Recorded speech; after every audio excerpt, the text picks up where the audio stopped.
Selon les religions, croyances et régions du monde, certains animaux sont vénérés et parfois mieux traités que les humains. Parfois il s'agit d'animaux vénérés pour leur histoire ou leur mythe et parfois pour des raisons culturelles. Et attention à vous si vous faites un pas de travers dans certains pays, car certaines actions sont strictement interdites et des rituels existent pour ces animaux. Certains animaux occupent d'ailleurs une place centrale dans la vie quotidienne des habitants. Et alors c'est parti pour un petit tour du monde. On se rend tout d'abord en Inde, et alors l'Inde c'est plus d'1 milliard d'habitants, 22 langues officielles et des temples à chaque coin de rue. Et une star inattendue, la vache. Si vous marchez dans les rues, il n'est pas improbable que vous tombiez nez à nez avec une vache. Et oui, là-bas, la vache fait la loi. Si jamais un troupeau décide de se mettre en travers de la route et de faire leur meilleure sieste, il faudra être patient et personne va les klaxonner. En fait, là-bas, la vache, ça représente la vie, la douceur et la générosité dans l'hindouisme. La vache est considérée comme une mère universelle et un symbole de fertilité, d'abondance et de non-violence. Les vaches sont alors vénérées, nourries, mais surtout on ne les mange pas. Et alors là-bas, il existe aussi les goshalas, qui sont des refuges pour les vaches âgées ou malades. Des sortes de maisons de retraite pour les vaches finalement en quelque sorte. On peut alors se demander pourquoi la vache comme symbole. Un Indien raconte la raison pour laquelle les Indiens vénèrent les vaches, mais aussi pourquoi on ne mange pas de bœuf globalement en Inde. Risquer une peine de prison pour avoir mangé du bœuf en Inde.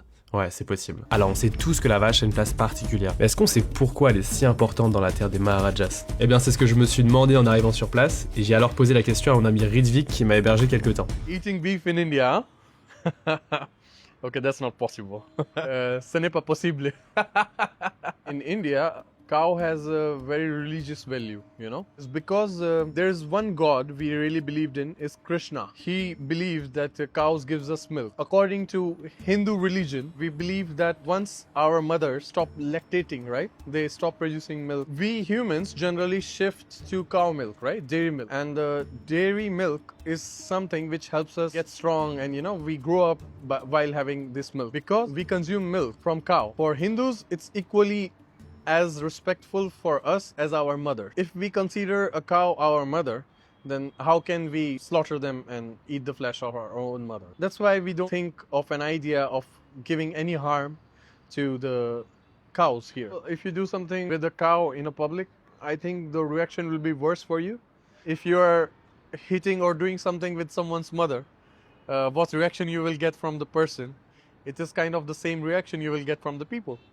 I think that is the best way to explain it because the cow is someone's mother here, huh?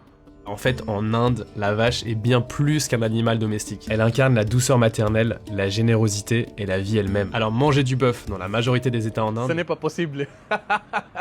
Chez eux, la consommation de viande est d'ailleurs proscrite chez les hindous puisqu'elle représente environ 80% de la population indienne. L'abattage et la consommation de vaches sont interdits dans la plupart des États. Et alors vous l'aurez compris, les sous-produits de la vache sont auréolés d'une dimension sacrée. Même l'urine et la bouse servent à la purification comme combustible traditionnel. La vache, elle est associée à plusieurs divinités majeures, notamment Krishna, souvent décrit comme vaché, Shiva, dont le taureau Nandi est la monture, et la déesse Kamadhenu, considérée comme une vache divine exaucant les vœux. Malgré son statut protégé, la réalité du sort des vaches est ambivalente. Beaucoup vivent errantes ou négligées quand elles deviennent improductives. On se rend ensuite en Thaïlande avec un animal imposant qui est un symbole religieux et royal et qui représente la sagesse, la force et la prospérité. Je parle ici de l'éléphant, notamment le blanc. Et l'éléphant en Thaïlande, il est souvent peint et honoré. Il est présenté en sculpture dans les temples mais aussi très présent dans l'art. C'est à la fois un symbole national mais aussi un animal sacré qui est associé à la royauté. Selon la tradition, dans le bouddhisme, la mère de Bouddha, juste avant sa naissance, a fait un rêve où un éléphant blanc lui offrait une fleur de lotus.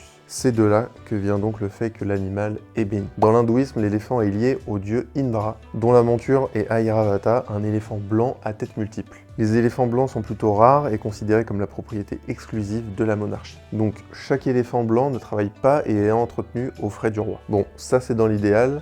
C'est vrai que l'éléphant est omniprésent dans les rituels, les cérémonies d'ordination et de fêtes nationales. Mais lorsque vous vous rendrez en Thaïlande, il est très probable que l'on vous propose une promenade à dos d'éléphant. Et depuis l'interdiction de l'exploitation forestière en 1989, les éléphants sont privés de travail et le tourisme est devenu un indispensable pour la survie de ces animaux. C'est un sujet plus complexe qui engendre de nombreuses controverses. L'éléphant représente notre nation depuis longtemps. Nous lui devons la vie car notre roi montait sur des éléphants pour partir en guerre, à l'époque du roi Naresuan au XVIe siècle.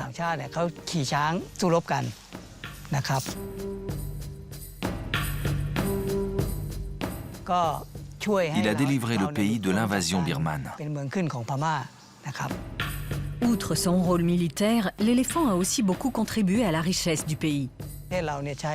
Nous nous servions aussi autrefois des éléphants comme d'un moyen de locomotion, mais aussi pour tirer les troncs d'arbres, car les machines ne pouvaient pas atteindre le cœur des forêts. Autrefois, notre deuxième ressource était le teck, et ce sont les éléphants qui transportaient les troncs.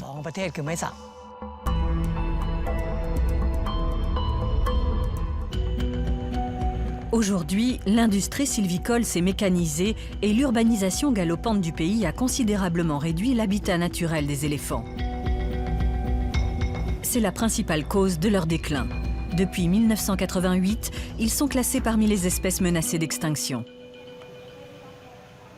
Maintenant, tournons-nous vers le Japon. Avez-vous déjà entendu parler du Maneki Neko? Cette figurine représente un chat avec une patte levée comme signe de salutation. Eh bien, c'est pas anodin, car le chat occupe une place particulière dans la culture japonaise. Il représente pour les Japonais un porte-bonheur, il est associé à la chance, la prospérité et la capacité d'éloigner les esprits malins. Et alors la question, est-ce que certains d'entre vous sont fans d'Hello Kitty? À défaut d'être fan, vous en avez forcément entendu parler. Eh bien, certaines personnes proposent l'hypothèse que Hello Kitty retrouve ses origines dans le Maneki Neko et que le nom Hello Kitty lui-même est une traduction de Maneki Neko, qui signifie donc chat qui fait signe de venir avec la main. Au Japon, et notamment sur l'île Aoshima, les chats sont en surnombre, mais ils sont respectés et nourris par la communauté. Dans le folklore japonais, le chat est aussi très présent et certaines créatures mythiques ont été inspirées du chat. Le chat, il est associé au calme, au bien-être, à la douceur, et il apparaît également dans la littérature, la poésie haïku ou encore la publicité. Pas si loin du Japon, c'est la tortue qui est vénérée du côté du Vietnam. C'est la gardienne de l'épée magique dans la légende nationale du lac Aon Kiem. Selon la légende du lac Aon Kiem à Hanoï, une tortue sacrée considérée comme la forme terrestre d'un dieu nommé Kim Kui, qui a donné une épée magique au roi Lê Loi pour l'aider à repousser les envahisseurs. Une fois la paix revenue, elle est revenue la reprendre dans le lac. Depuis, ce lieu est devenu un symbole fort de l'histoire et de l'identité du Vietnam. En réalité, la tortue fait partie des 4 créatures sacrées du Vietnam. Donc la tortue, le dragon, le phénix et la licorne. La tortue, elle représente la longévité, la sagesse, la force et l'éducation. Sa carapace, elle incarne une voûte céleste, ses 4 pattes sont vues comme des piliers du monde et elle est considérée comme le lien entre le ciel et la terre. Au Vietnam, la tortue est omniprésente dans les rituels, l'art, la littérature et figure régulièrement sur les autels, dans les temples et dans le mobilier urbain. À Hanoï, une tortue géante, qui est un symbole fort de la lutte du Vietnam pour son indépendance, a été embaumée en 2019. Sa mort en 2016 avait profondément marqué le pays et désormais les visiteurs pourront venir lui rendre hommage dans un lieu aussi emblématique que celui où repose le corps d'Ho Chi Minh. On a parlé du chat au Japon, et bien le chat était également vénéré dans l'Égypte antique comme protecteur du foyer et animal lié à la déesse Bastet. La déesse Bastet, c'est une déesse qui a l'apparence d'un chat ou d'une femme à tête de chat. Elle est protectrice des humains, de la joie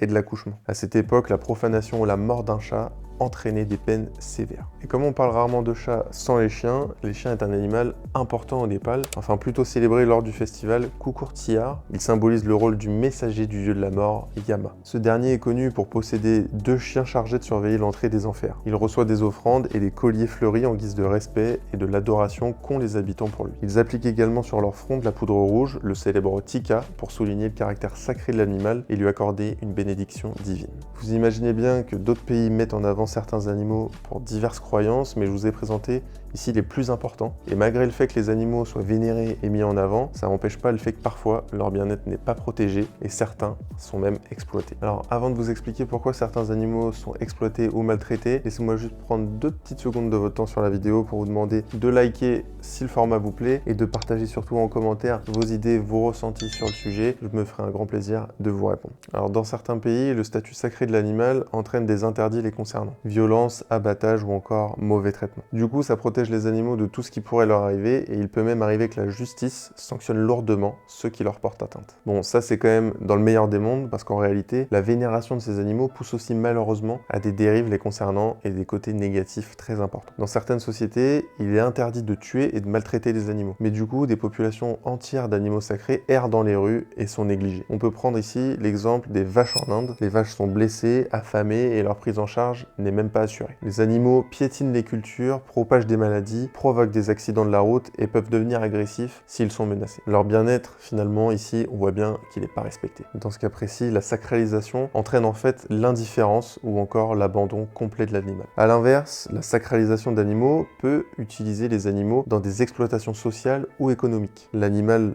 il peut devenir une ressource touristique ou bien un objet d'échange social en étant un emblème national, une mascotte ou encore une attraction religieuse. Parfois, les animaux deviennent des sacrifices. Ils peuvent être mis à mort lors de fêtes religieuses ou utilisés dans des cérémonies où la souffrance de l'animal est mise de côté au profit du symbolisme religieux. Concernant le tourisme, vous avez déjà dû entendre parler de la maltraitance des animaux. Et même si les animaux sont vénérés, certains en profitent pour en faire un business autour d'eux et au détriment de leur bien-être. Finalement, la sacralisation, on peut protéger dans certaines situations l'animal, mais ça ne garantit en rien son respect et son bien-être. Globalement, ce qu'on peut dire, c'est que les animaux sont largement mis en avant dans ces pays, protégés et vénérés, parfois même plus que des humains, mais entre respect sincère et tradition qui dérape, il y a parfois une frontière très fine. Cette vénération, elle peut aussi cacher des dérives, des excès ou même de la souffrance pour les animaux, comme pour les hommes. Alors la question, c'est faut-il vénérer les animaux ou simplement apprendre à mieux cohabiter avec eux? J'ai pour le moment pas la réponse et c'est aussi propre à chaque culture. Cette vidéo, finalement, elle avait simplement pour but de parler de ces animaux vénérés et les différences de culture entre chaque pays, où finalement, l'amour pour les animaux est aussi présent.